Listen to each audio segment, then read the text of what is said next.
இந்த சம்மை நான் டைரெக்டாக வந்து ஸ்க்ரீனில் காட்டி எக்ஸ்பிளைன் பண்ணியிருக்கேன். ஏன்னா இது வந்து கிராஃப் நம்ம நோட்டில் வரைஞ்சி எக்ஸ்பிளைன் பண்ணினா உங்களுக்கு புரியாது. அதனால வந்து ஷார்ட்டாக வந்து இதில் போட்டுட்டேன். ஓகேவா?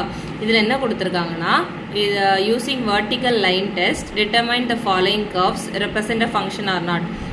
வெர்டிக்கல் லைன் டெஸ்ட்டை வச்சு அதில் கொடுத்துருக்க கர்வ்ஸ் வந்து ஃபங்க்ஷனாக இல்லையா அப்படின்னு கண்டுபிடிக்க சொல்லியிருக்காங்க. ஃபஸ்ட்டு அதுக்கு நம்மளுக்கு வெர்டிக்கல் லைன் டெஸ்ட் அப்படின்னா என்னன்னு தெரியணும். வெர்டிக்கல் லைன் டெஸ்ட்னா ஒன்றும் இல்லை, a curve drawn in a graph represents a function. ஒரு கிராஃப் இருக்குல்ல, இப்போ ஒரு கிராஃப் கொடுத்துருக்காங்களா, அந்த கிராஃபில் இருக்க கர்வ் வந்து ஃபங்க்ஷன்னு சொல்லுவாங்க.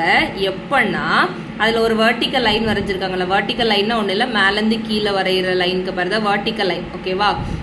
அந்த வெர்டிக்கல் லைன் வந்து அந்த கர்வ் வரைஞ்சிருப்போம்ல, அந்த கர்வை ஏதாவது ஒரே ஒரு பாயிண்டில் மட்டும் அது வந்து இன்டர்செக்ட் பண்ணியிருக்கணும்னா அதை அதுக்கு மேலே கிராஸ் ஆகி போயிருக்கணும். அப்படி இருக்கிறதுனா அதுக்கு பேர் தான் வெர்டிக்கல் லைன் டெஸ்ட். ஓகேவா? நம்ம வரைஞ்சிருக்க கிராஃபுக்கு மேலே அந்த வெர்டிக்கல் லைனை வரைஞ்சிருப்பாங்க. அந்த வரைஞ்சிருக்கும் போது ஒரே ஒரு பாயிண்டில் மட்டும்தான் அது தொட்டுட்டு போயிருக்கணும். ரெண்டு இடத்துலையோ இல்லை வந்து தொடாமலேயோ இருந்தால் அது வந்து நம்மளுக்கு இது ஃபங்க்ஷன் கிடையாது. ஓகேவா?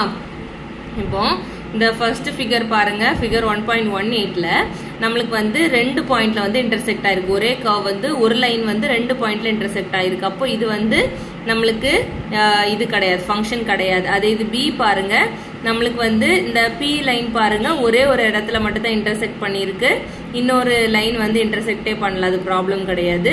அதே அப்போ அது வந்து ஃபங்க்ஷன் தான், பி வந்து ஃபங்க்ஷன் தான். சி வந்து மறுபடியும் 2 இடத்துல வந்து நம்மளுக்கு வந்து டச் ஆகிருக்கு, கரெக்டாக இன்டர்செக்ட் ஆகிருக்கு. அதனால சிசம்மும் ஃபங்க்ஷன் கிடையாது. டிசம் பாருங்கள், டிசம் பின்ன லைன் வரைஞ்சிருக்காங்க, இதுவும் வரைஞ்சிருக்காங்க. இது வந்து ஒரே ஒரு இடத்துல தான் இன்டர்செக்ட் ஆகிருக்கு, அதனால இதுவும் ஃபங்க்ஷன் தான். ஓகேவா? அதுதான் பாருங்கள், இந்த கர்வ்ஸ் இப்போ ஏயும் சியும் வந்து does not represent a function, அது வந்து ஃபங்க்ஷன் கிடையாது. ஏன்னா வெர்டிக்கல் லைன்ஸ் 2 பாயிண்ட்ஸில் மீட் ஆகிருக்கு.